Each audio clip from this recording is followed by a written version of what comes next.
5% of our time over here and 95% of our time over here. We really have to ask ourselves that. We don't know any other way. Or we are so consumed with this, protecting it, preserving it, because this over here, in most cases, is fear-driven. And if you're encumbered with fear, what's the reaction to that? You start to cocoon yourself. You start to go like this, okay? Because we know that fear does what? It disables.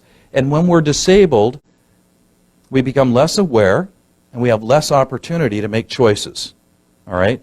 Now, if we build a foundation, and this is the opposite of fear, and it represents faith, faith empowers. Fear disables, faith empowers. Now you have a choice. Do you want to continue to live in this condition, or do we want to proactively now appreciate and look at our estate as now being the means to a greater end? Now, everything that we do over here has meaning and purpose, whereas before it was just simply a burden. Now, do you have a greater appreciation for what Bill Gates is doing now?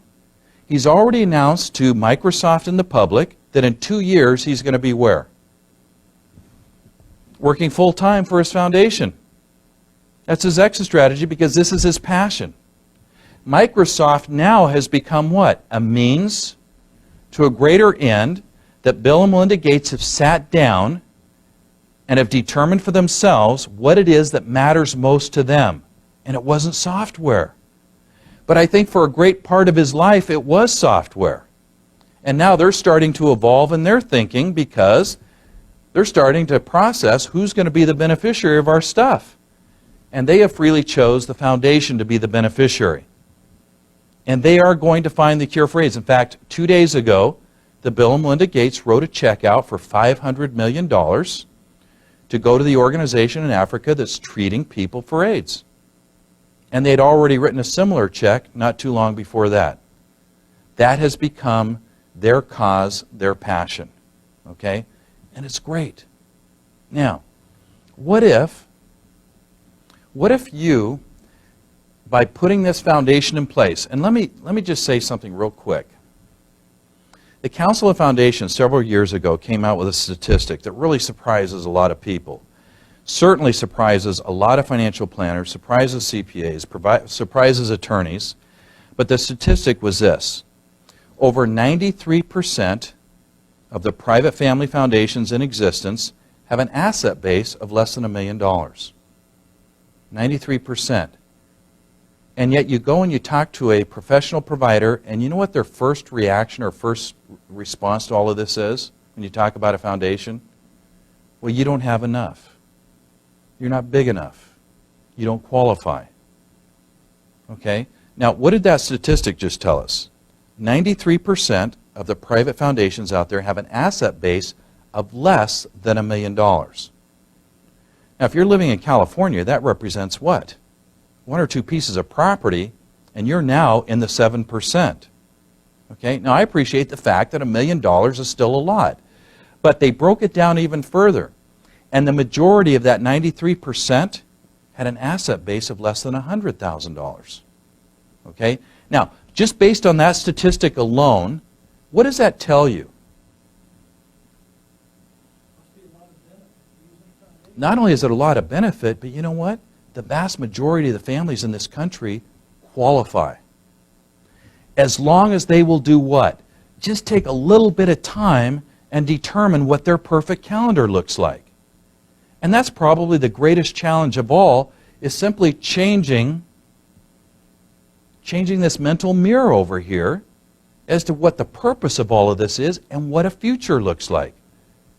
You know, if you ask most people what their future looks like, you just get a blank stare. Because most people today are what? They're living for the moment. Future? I don't know.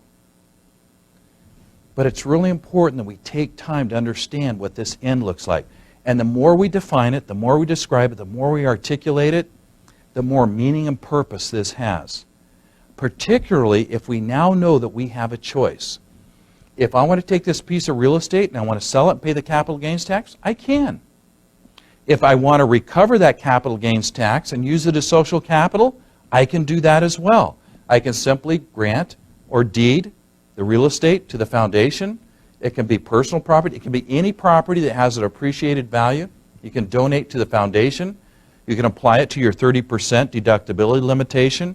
And then over here, you have it in a tax-free environment. Okay, now, let's take a few minutes. I appreciate your patience. You guys are doing great tonight. Let's take a few minutes and let's talk about this foundation, because there certainly are some rules and disciplines that we have to what? We have to either come to terms with and we have to agree to if we want all of the benefits of this entity.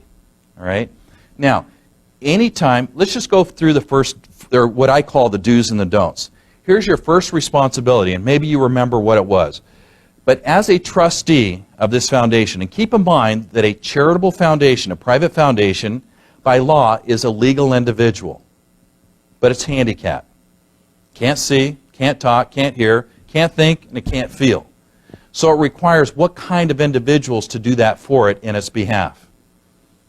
It's an artificial person, so it requires natural persons to be the eyes, the ears, the mind, the heart for it. Those persons are called, they're given a title called trustee, okay? Which means as trustees, you're the legal title holders of any and all of the assets in this foundation of which you are working for and on behalf of. Does that make sense? In other words, this foundation is an individual. But you're going to be doing all of the work for and in its behalf. So therefore, you don't own the property in the foundation, but you certainly do what? You control it. Okay? Now, we have a creator of the foundation, we have trustees. Who's the beneficiary of the foundation? Mankind. Society. Okay? Charity. The thing that you have, the important thing with the foundation is you get to choose who the beneficiary is going to be. And you have the flexibility to shift and change that beneficiary at any moment in time. You may have a year in which the family has devoted itself as a beneficiary, missionary work, or maybe education, maybe creating scholarships or those kinds of things. And then the next year you find out, well, you know, our children who are on the junior board of trustees, they could care less about missionary work, and they're certainly tired of education, but they love animals. And now you can start to shift your foundation to start to address some of the needs in regards to animals because the children have a passion for that. And that's what keeps this vibrant and keeps it alive. All right. So our first responsibility as trustees of this legal entity or enterprise, charitable enterprise, is to receive the donations. Does everybody here know how to receive a donation? It's not too difficult. Just as you receive money and or assets over here, it's the same process here. You have accounts, you have bank accounts, you have holdings, you have, it's just moving from one hand to another, okay? If you have a personal bank account to accumulate monies or assets over here, then over here you're going to have an account for the charity or the foundation. All right? Now the important thing is you're the one who makes the deposits, you're the one that writes the checks, and you're the one who's going to determine how those monies are managed and how they're invested. And that's your second responsibility, is to manage the foundation, to govern that foundation. And your foundation will have a governing instrument or document that will give you guidance. It will show you what your powers are, what the do's and don'ts are. The things that we're talking about right now will all be contained in that governing document. Because what we're going to do, you guys, as we create this enterprise, we're going to take all of the documentation, the EIN number and everything else that declares it as a legal entity. We're going to package all of this up and we're going to submit it to the exempt organization department of the IRS. Then they're going to take a look at it and they're going to review it. And they're going to make sure that that documentation meets all of the organizational and operational tests in order to qualify as a 501c3. And then what they will do is once they've done that and you meet that criteria, then they will send you a letter back stating that based on our findings, you're exempt from tax.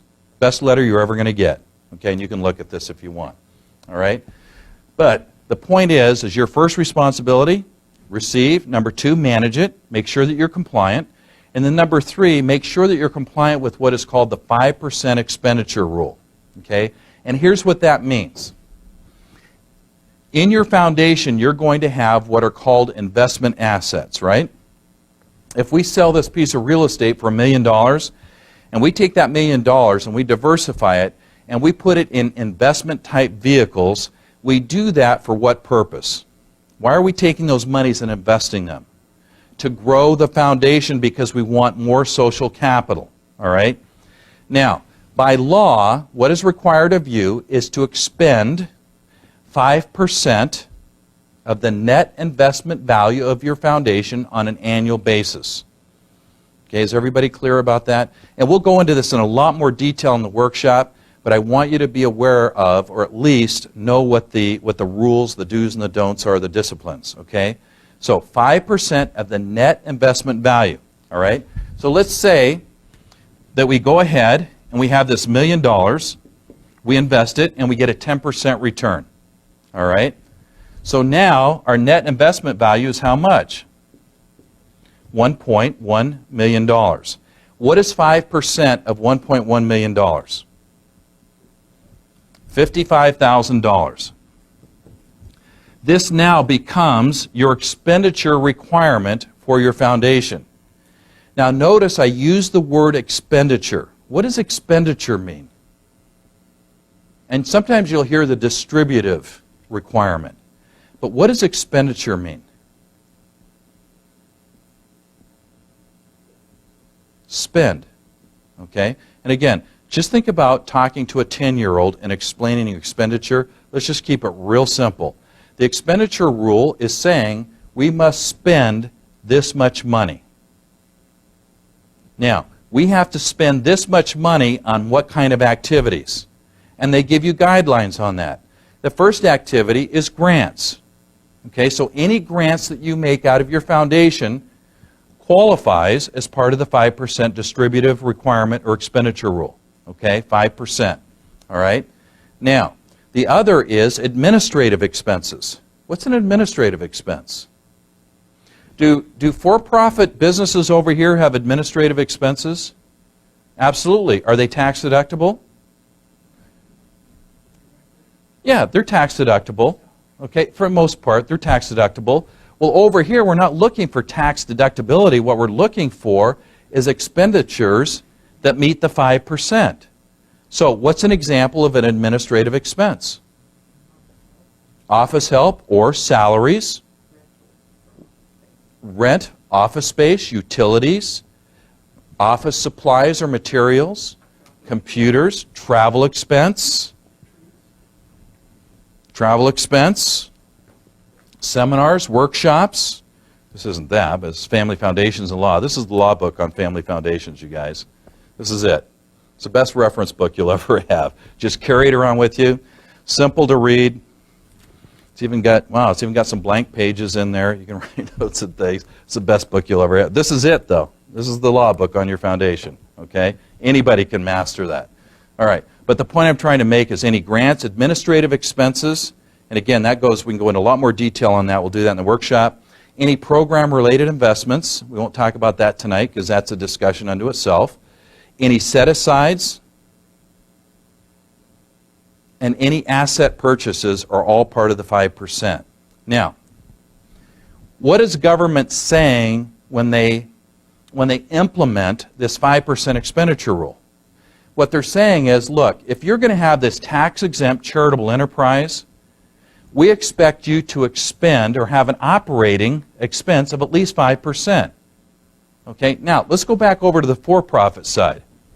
If you have a for-profit business, corporation, LLC, whatever it is, it could be a sole proprietorship, could your business survive on a 5% expenditure?